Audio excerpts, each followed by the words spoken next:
ভাজা পোড়া খেতে কার না ভালো লাগে, আমার তো বেশ লাগে। তো হ্যালো সবাই, কেমন আছেন? আশা করি সবাই খুবই ভালো আছেন, আমরাও বেশ ভালো আছি। আজকের রেসিপিটা একটা ইউনিক একটা রেসিপি হতে যাচ্ছে। তো চলো প্রস্তুত প্রণালীটা দেখে নেওয়া যাক। এখানে আমরা নিয়েছি চিরাটা পরিমাণ মতো নিয়েছি। আজকের রেসিপিটা চিরা দিয়ে করবো। তো এখানে কাঁচা লঙ্কা, পেঁয়াজ কেটে নিয়েছি। ঝালটা তোমরা তোমাদের মতো দিয়ে দিবে। এখানে চিড়াটাকে ধুয়ে নিচ্ছি ভালো করে, একদম ফ্রেশ করে চিড়াটাকে ধুয়ে নিচ্ছি। এই তো ধোয়া হয়ে গেছে, একদম জল ঝারিয়ে চিড়াটা আরেকটা বাটিতে নিয়ে নিচ্ছি, দেখতেই পাচ্ছ। এখানে দিচ্ছি আমরা একটা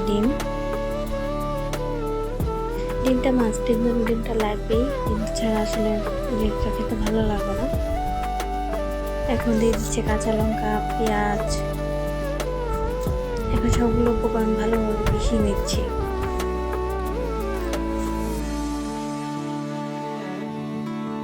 একদম ভালো করে মিশিয়ে নিতে হবে।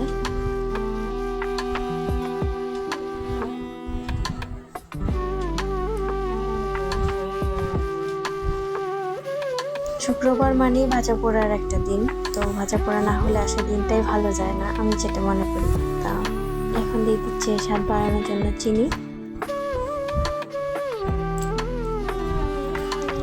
সাথে তোমরা লবণটাও দিতে পারবে সামান্য। আমরা লবণটা মানে স্কিপ করে গেছি, লবণটা মানে দেওয়াটা দেখাইতে পারিনি।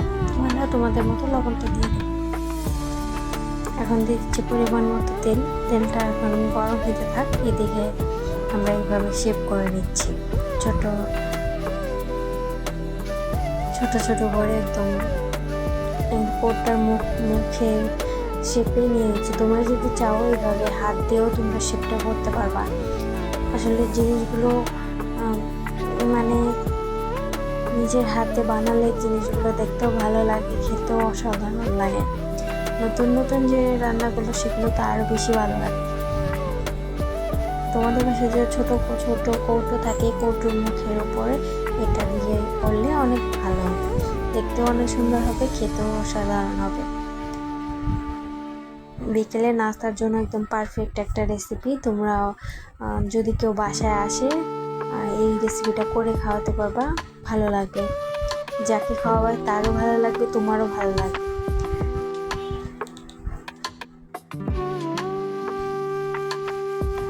এখন উল্টে পাল্টে নিলেই তৈরি হয়ে যাবে।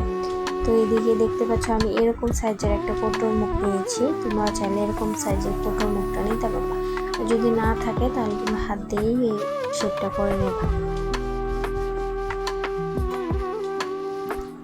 অসাধারণ হয়েছে, মানে কি বলবো, বলার মতো না, অনেক টেস্টি হয়েছে। এই তো গরম গরম তৈরি হয়ে গেছে চিড়া দিয়ে একটা নতুন রেসিপি।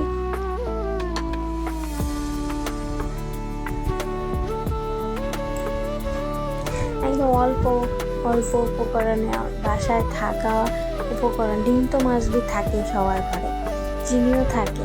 তো যদি খেতে ইচ্ছা করে, কিছু খেতে ইচ্ছা করতে, তাহলে এই রেসিপিটা তোমরা করে খেতে পারবা।